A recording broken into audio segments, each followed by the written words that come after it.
Good morning, students. It's me, Sudarshan sir. Today we are going to deal with computer science. Okay. Get ready for the class.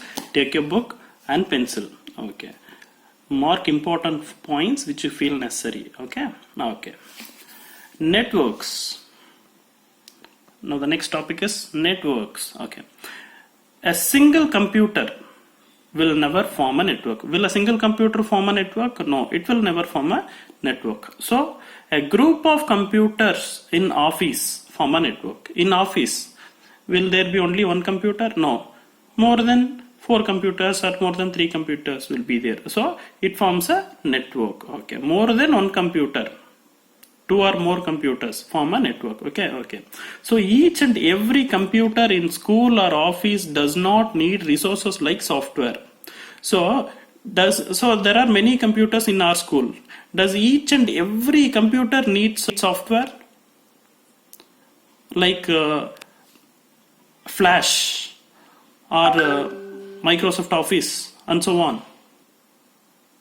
Does each and every computer need Flash? Does each and every computer need Photoshop? No. If you have one computer, if it acts as a server computer, that is enough.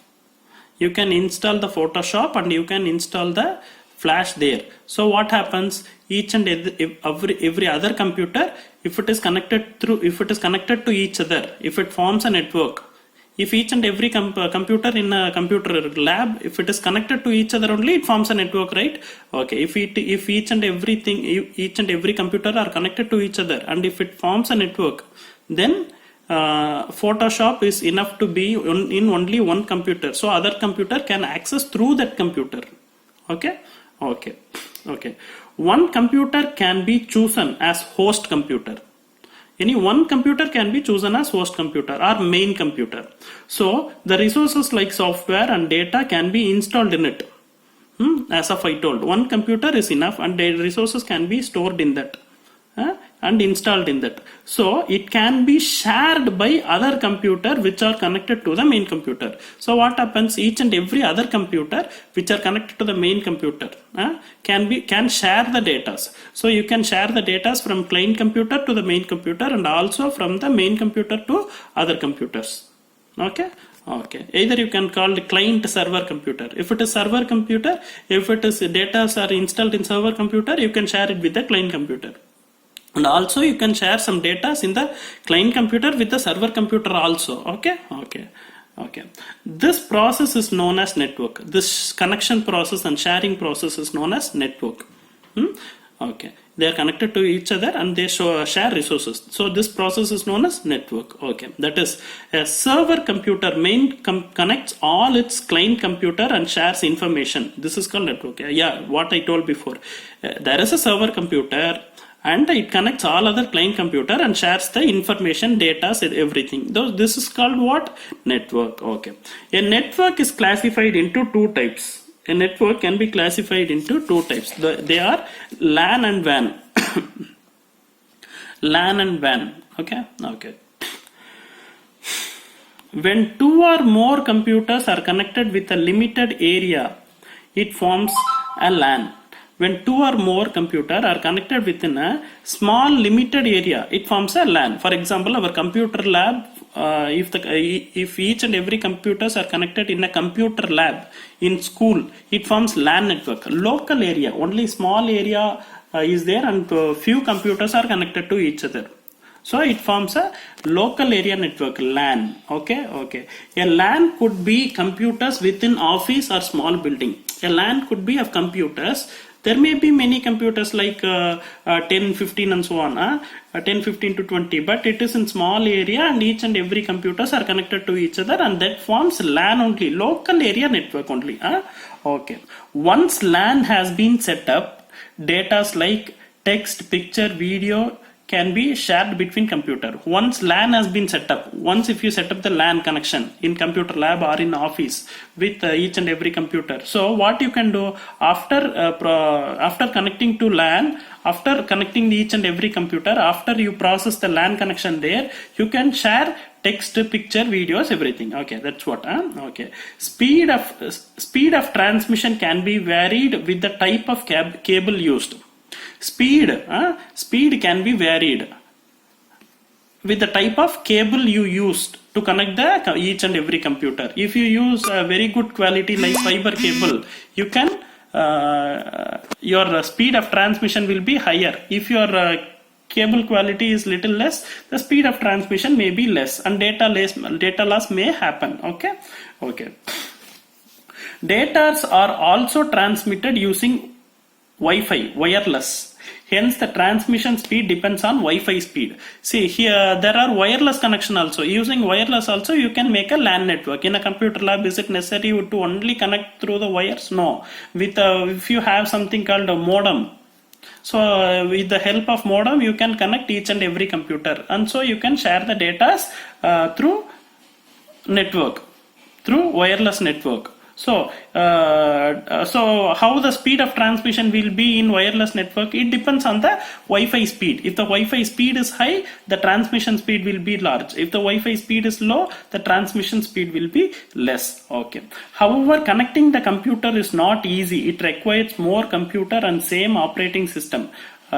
See, is it easy to connect each and every computer in a computer lab? No, I know the difficulty, and I hope few students know the difficulty of it. It is very hard to connect each and every computer and transfer data from one to another. Okay. So what is the basic requirement of it? Mostly if you want to share the data, mostly it requires the same operating system in each and every computer. Okay. Printer can also be connected to these computers. Not only computers can be connected, printers can also be connected to each other. Okay, connected to this network. If a computer computers can be connected to each other, and those computers can be connected to the printer. So if you give print in from any computer, maybe a host computer or maybe a client computer, if you give print from the any computer, so the printer may give you the printout. Okay. All these computers can be connected to the printer also. Okay, that's what the concept. Next, wide area network, WAN. Till now what we saw, LAN, local area network within a school or office. Now we are going to see about WAN. Okay, wide area network.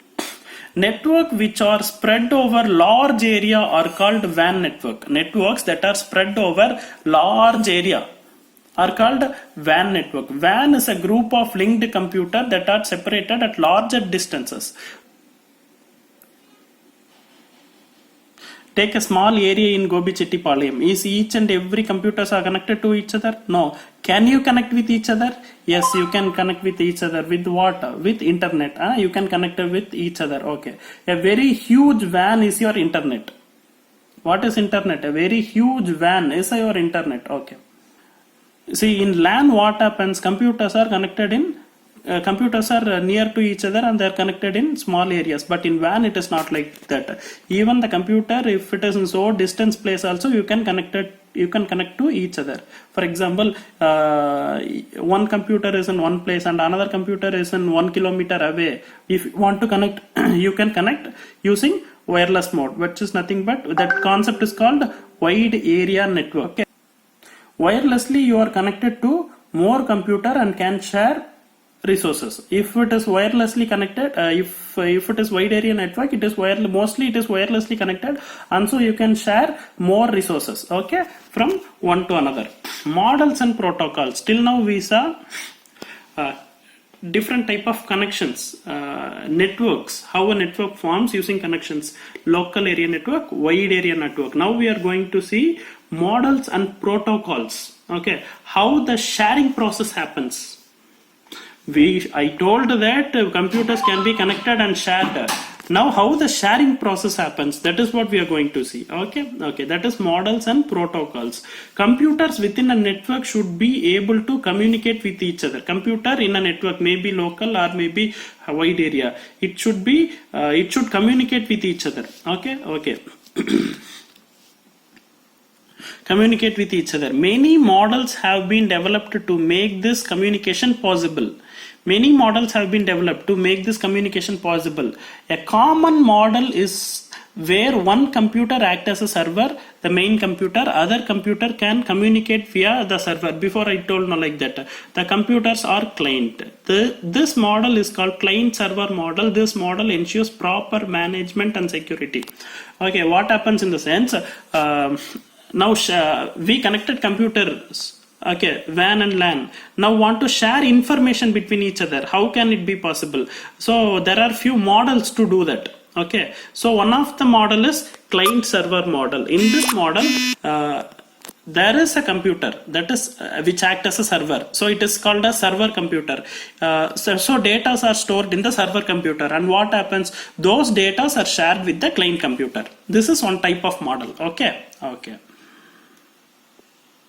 There is one more model which is called peer-to-peer model. What? P2P, peer-to-peer model. In this model, what happens in the sense, another model is where two computers are directly connected to each other. So here what happens is, computers are directly connected to each other. One computer is connected to other computer. So no server is there in this concept. So it is not client server model. One computer is directly connected to other. So no client is there in between each other. See, each and every computers are connected to each other. So no server is needed. So no client server model. So this is called peer-to-peer model. Connecting directly with each and every computer. This is called peer-to-peer model. Peer-to-peer model is perhaps more reliable and faster than client server model. This model is faster than client server model. Why? In client server model, each and every time if you want some information, you should access from server only. But in peer-to-peer model, no need to access from server. You can directly get from other computer where you need. Okay. So peer-to-peer model is famous model. Okay. Okay.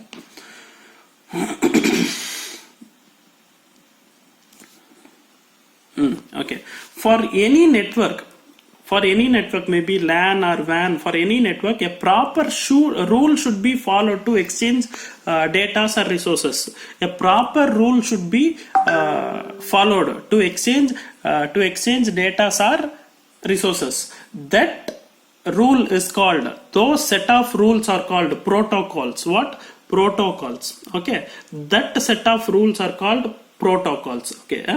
For sharing information on any network, proper rule should be carried out. That proper rules, those set of rules are called protocols. Okay. A proper protocol will send the resources properly without losing data. A proper protocol, a proper set of rules or a proper protocol will send the data properly without losing data. Will send the data properly without losing anything. Okay. In protocol, there are two types. They are FTP, file transfer protocol. There is a set of rules in FTP, file transfer protocol, and another one rule is hypertext transfer protocol. There is a set of rules in this one, hypertext transfer protocol. Okay. FTP, file transfer protocol, that set of rules, that protocol is used to transfer files over internet. FTP, file transfer protocol, is used to transfer what? Files over internet. And HTTP, hypertext transfer protocol, is used to transfer not only files, it will transfer files and also documents and songs, videos over internet. Okay. It's a popular way of transfer protocol. Okay. Hypertext transfer protocol is very popular. Okay. Finally, one small point they have given about networking. Till now we saw about that only, but one more point they have given: networking. In today's world, networking is commonly used to communicate with each other. Mostly in present world, networking process is mainly used for what purpose? For communicating each other. We have various applications like Facebook, Skype, Hangouts, Instagram, and so on. Okay. That is the main concept. Popularly now networking is used. Okay, that is what they told in the last paragraph. Okay, one additional point. So they have given in a small heading. Okay. That's it for today's class, students. Okay, and that's our first unit is over, and I'll give the book back by the next class. Okay, that's it. And then from second unit, everything is practical only. Most probably you'll be facing practical only. So I'll be showing you videos like YouTube videos and so on. Okay, students, take care. Have a nice day. Bye.